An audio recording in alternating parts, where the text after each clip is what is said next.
France's president has convened an emergency meeting vowing to work closely with the Egyptians on the investigation into that missing airplane. Investigators will be looking at the backgrounds and movements of ground personnel like baggage handlers at Charles de Gaulle Airport in France. You may remember the airport fired numerous baggage handlers and airport staff last year after they were suspected of having links to radical Islam.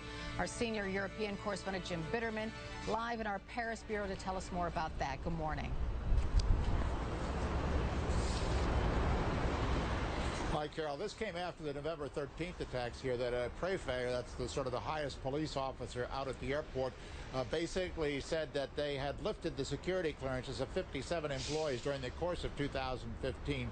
That's 57 out of 86,000 who work at the airport, but basically lifted their security clearances because of their dubious contacts with Islamic organizations and that sort of thing.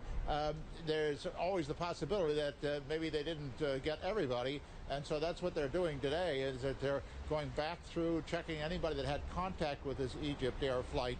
Now, it should be said that the plane itself was at 4 other airports yesterday, including Tunis and Cairo, before coming here, and all of these places, too, probably are at this stage checking their airport personnel. But the French, in the absence of being involved directly with the search operation that's going on out in the Mediterranean, they're at least checking what they can check, which is the things out at the airport. Carol? So I know that Charles de Gaulle Airport added new safety features. What were they? Well, they've certainly upped the number of visible security operations. There's a lot more military on patrol out there. In terms of the handling of the passengers, not much change certainly that I could see in my number of times I've gone through there.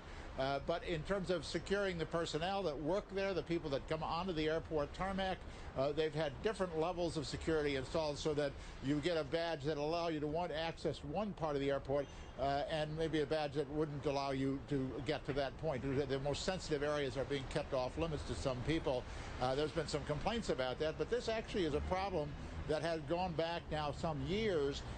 The idea that there may be people who would try to take a bomb onto an aircraft, but also that there might be some people who might be have connections to criminal gangs.